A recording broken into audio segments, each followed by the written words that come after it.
Transcendental Solipsism, written by Felipe Bautista. Though metaphysical solipsism inescapably is problematic, transcendental solipsism inescapably is apodeictic.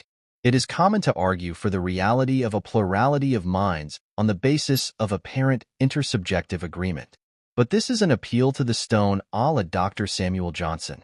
In the same way that Johnson kicked the stone to show, against Berkeley, that mind-independent matter exists, but failed because Berkeley does not deny that the perception of stones or pain is real.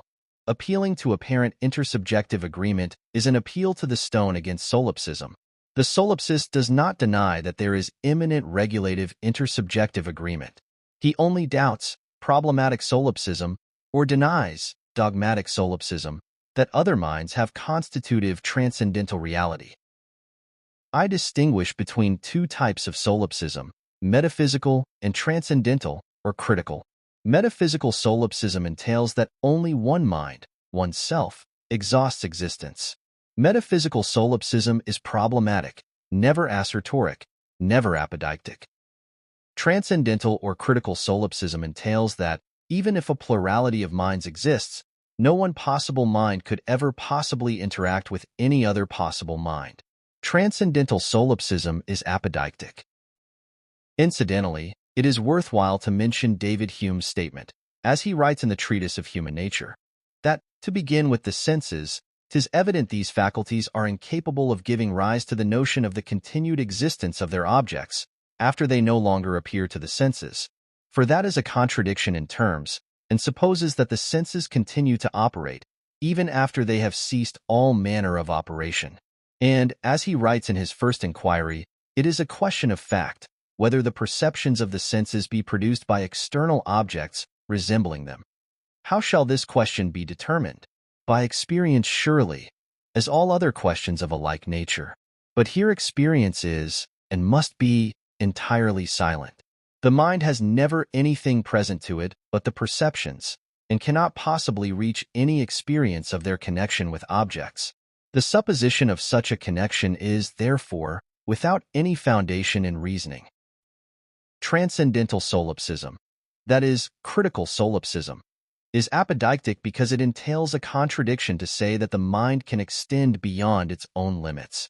Viz., transcendental solipsism is not merely an empirical observation about the limitations of mind, but rather follows necessarily from what mind is. The very concept of mind transcending its own sphere of immanent representations, perceptions, ideas, judgments, etc., is self-contradictory, such that transcendental solipsism inevitably is apodeictic, even if metaphysical solipsism is problematic. Metaphysical solipsism is never assertoric, never apodeictic. The distinction between the apodeictic nature of transcendental solipsism and the problematic nature of metaphysical solipsism thus emerges from the same logical principle, the impossibility of mind transcending its own sphere. In the case of transcendental solipsism, this impossibility establishes its truth with logical necessity. In the case of metaphysical solipsism, this same impossibility ensures the question of the transcendental reality of other minds must remain perpetually undecidable. Transcendental solipsism must be apodeictic. The very concept of mind, transcending its sphere of immanent representations, is self-contradictory, and even any conception or judgment of such transcendence would itself be an immanent representation in mind.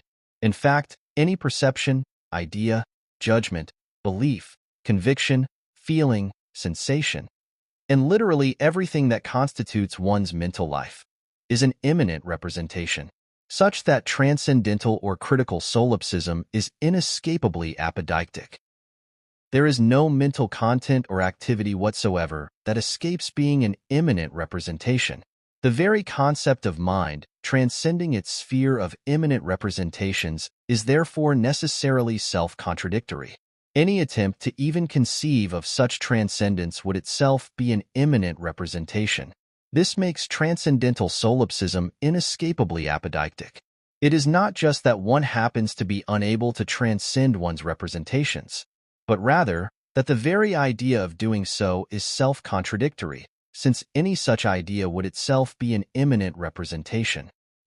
The impossibility follows from the very nature of mind and representation, and of course, this realization itself, including my current understanding of why transcendental solipsism is apodeictic, is itself an immanent representation. Every thought, every judgment, every perception, every belief, every aspect of one's mental life is immanent representation, such that transcendental solipsism must be apodeictic. Eo ipso, any metaphysical position which asserts the transcendental reality of things in themselves, of other minds in themselves, of object permanence, or of the continued existence of objects after they no longer appear to the senses, etc., is what Kant called transcendental illusion. The transcendental illusion inheres in supposing we can somehow reach beyond our immanent representations to grasp or make claims about transcendental reality. But any such supposed reaching beyond would itself be an immanent representation. This is why Kant identified it as an illusion. It involves taking what are necessarily immanent representations and mistaking them for knowledge of transcendental reality. This ties back to why metaphysical solipsism must remain problematic, while transcendental solipsism is necessarily the case. The transcendental illusion involves forgetting that all our mental contents, perceptions, ideas, judgments, private language arguments, transcendental deductions, degrees of confidence, etc., are necessarily immanent representations and can never establish claims about transcendental reality. Of course, even if transcendental solipsism is apodeictic, it does not follow that one cannot uphold the regulative validity of the idea of other minds. Even if one agrees that the constitutive transcendental reality of other minds is problematic, practical reason still allows the regulative validity of the idea of other minds, even if granting regulative validity amounts to an immanent representation too. Obiter dictum. Like Zhuangzi recognized, it is logically possible that I am actually a butterfly dreaming of being a man. From this it follows that not only is the continued existence of objects after they no longer appear to the senses not logically necessary, though to begin with the senses, 'tis evident these faculties are incapable of giving rise to the notion of the continued existence of their objects, for that is a contradiction in terms, and supposes that the senses continue to operate, even after they have ceased all manner of operation. But it is not even logically necessary that the empirical reality I now interact with is base reality. After all, it is logically possible that I am a butterfly, not only asleep and dreaming of being a man, but a butterfly who lives in a world where neither the planet Earth, nor mankind, nor even the Milky Way or Andromeda galaxies ever formed, viz., in a world completely different from the one I, qua apparently or seemingly man, now interact with and know. Furthermore, it is logically possible that there is no base reality at all, besides myself as a mind and my passing thoughts and impressions, and existence in general might be exhausted by myself as a mind entertaining itself with its own immanent representations, shifting from dream to dream, for lack of a better term, such that I am not a butterfly dreaming of being a man, nor a man, but a mind that dreams itself in this situation or in that situation, and it just happens to be presently contingently dreaming of itself as a man. Even if the sense of being a man is just a passing or transitory moment of myself, qua mind, dreaming infinite dreams. I point this out not to argue that such is actually the case, not to point out that existence is actually exhausted by myself as a mind, dreaming itself in either this situation or the other, without any actual transcendental reality beyond said mind's dreaming activity, since such a scenario is problematic, not assertoric, not apodeictic. I only point this out to show that it is neither assertoric nor apodeictic to claim that the empirical world I now interact with is base reality. To say that the empirical world I now interact with is base reality, besides entailing transcendental illusion, because what I call the empirical world is only a set of immanent representations in me, is problematic at best, not assertoric, not apodeictic. Incidentally, what Kant called transcendental illusion, I desire to entitle Maya. Whensoever the mind mistakes any of its immanent representations, even such act of mistaking is immanent representation, as knowledge of the constitutive transcendental reality of other minds, mind-independent things in themselves, or any transcendent entities/processes, the mind deceives itself and is caught up in Maya, transcendental illusion. In turn, by moksha, I refer to the mind's attaining the awareness that it can apprehend or know only itself. The mind's attaining the awareness that it can apprehend or know only its own immanent representations, and to one's attaining the express awareness that one's identity is not essentially some empirical entity, for example, a man, a butterfly, etc., but that one essentially is a mind that happens to be representing, or, for lack of a better term, dreaming itself in this or that empirical situation. Maya is the transcendental illusion of taking the empirical world one happens to interact with as base reality, and Maya entails the pre-critical conviction that the objects of the senses have continued existence after they no longer appear to the senses.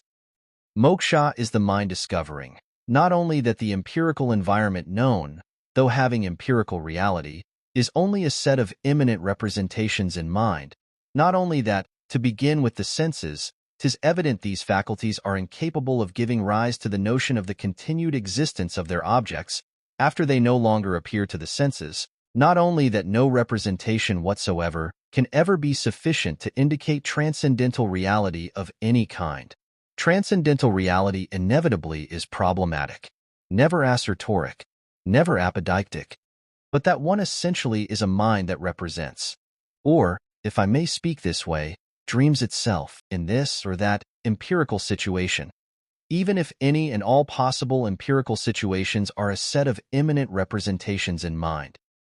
Moksha, as here understood, entails the mind's express awareness that no empirical situation, e.g., qua man, qua butterfly, etc., is essential but contingent to one's identity qua mind.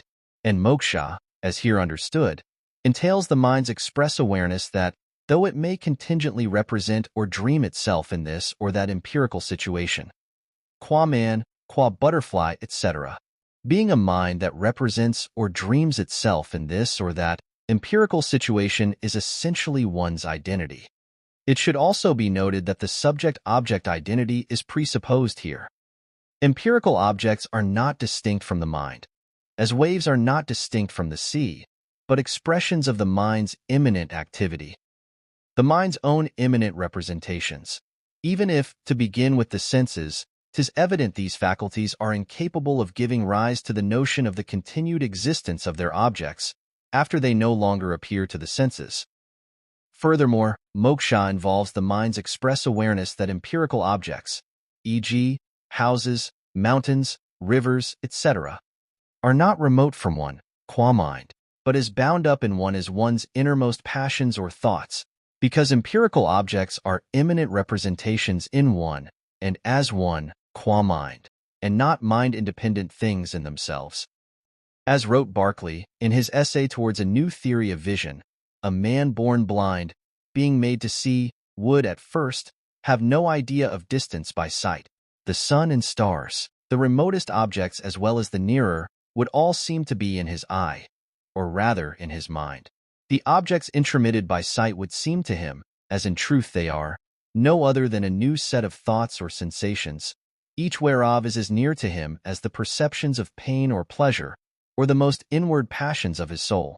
For our judging objects provided by sight to be at any distance, or without the mind, is entirely the effect of experience, which one in those circumstances could not yet have attained to. Moksha thus involves recognizing that the apparent remoteness of empirical objects is itself an immanent representation, that mountains and stars are as intimately bound to one's essential nature, qua mind, as one's most private thoughts and feelings. This dissolves the illusory gap between subject and object, revealing all experience as the mind's own self-representation. Even if, to begin with the senses, 'tis evident these faculties are incapable of giving rise to the notion of the continued existence of their objects after they no longer appear to the senses, for that is a contradiction in terms, and supposes that the senses continue to operate even after they have ceased all manner of operation. Transcendental illusion, or Maya, entails mistaking any immanent representations, whether perceptions, ideas, judgments, memories, sensations, feelings, etc., for knowledge of transcendental reality of any kind whatsoever. Needless to say, the account of moksha provided here does not require any commitment to metaphysical solipsism, since the account of moksha provided here is perfectly consistent with transcendental solipsism. Incidentally, even theories, or arguments for or against the freedom of the will, amount to immanent representations in me. Any conviction of any kind amounts to immanent representations in me. Representations whose potential connection to transcendental reality, if there even is a transcendental reality beyond my representations, must remain always inevitably problematic at best because of the inescapably apodeictic status of transcendental solipsism and because of the inescapably problematic status of a hypothetical transcendental reality. In the words of Immanuel Kant, the sage of Königsberg, all bodies, together with the space in which they are, must be considered nothing but mere representations in us, and exist nowhere but in our thoughts.